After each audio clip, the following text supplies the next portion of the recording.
We've seen that processing offers us a lot of power for creating images, animations, and interactive pieces. So far, everything we've drawn has been in 2 dimensions, or 2D.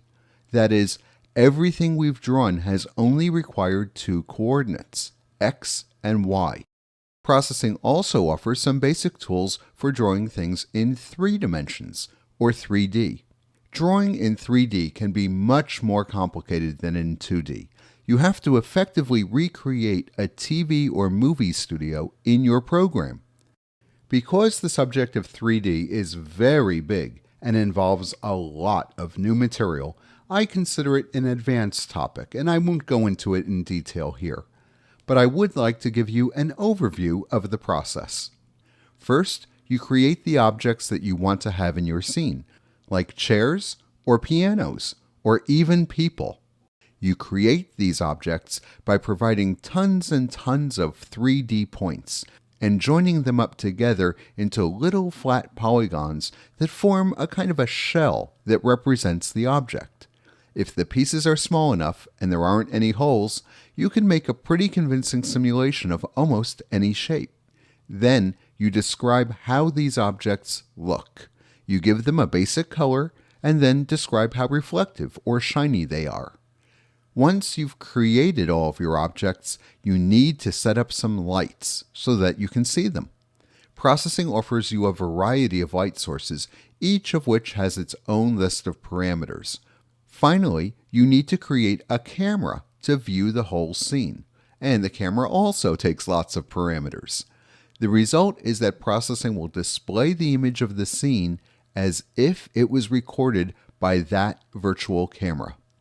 Making an animation in 3D is, in principle, just like in 2D.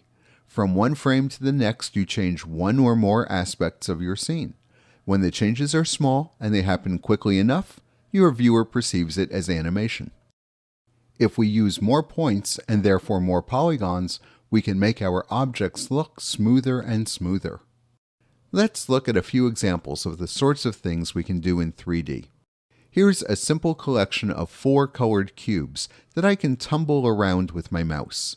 You can see that things look like they are in 3D, and we can even see perspective, where objects that are near to us appear larger than objects farther away.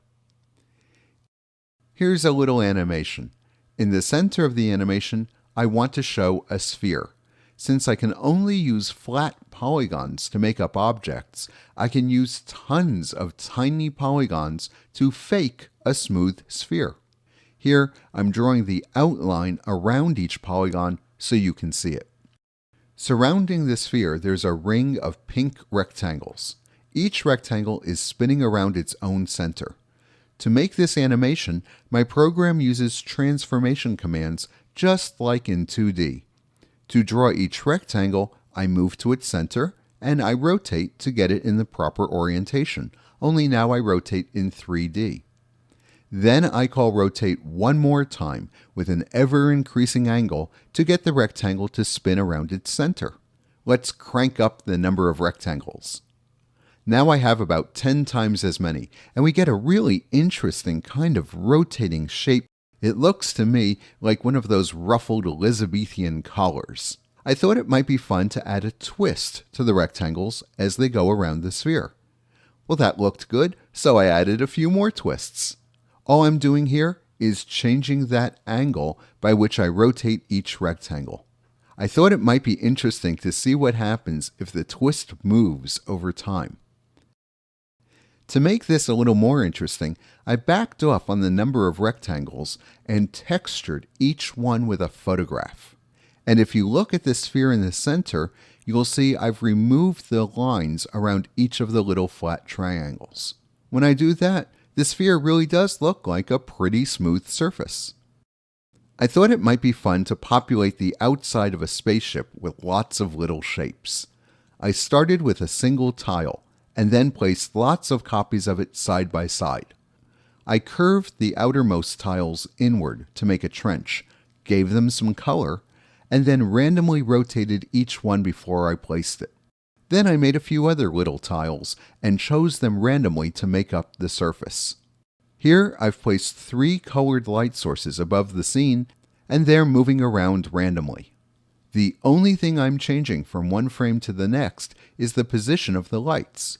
The computer handles everything else involved in making the image. Designing and then assembling a 3D animation requires a new batch of tools for working in 3D and a new batch of ideas that bring them together. The 3D tools in processing are very limited compared to those in a full-blown 3D package. There are both commercial and free 3D systems out there, and they tend to be pretty big and complicated, but that's the nature of 3D.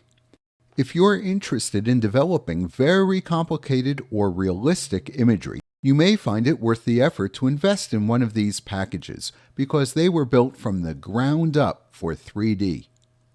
If your needs are more modest, or you're just looking to play around in 3D, then processing tools can be a great place to start.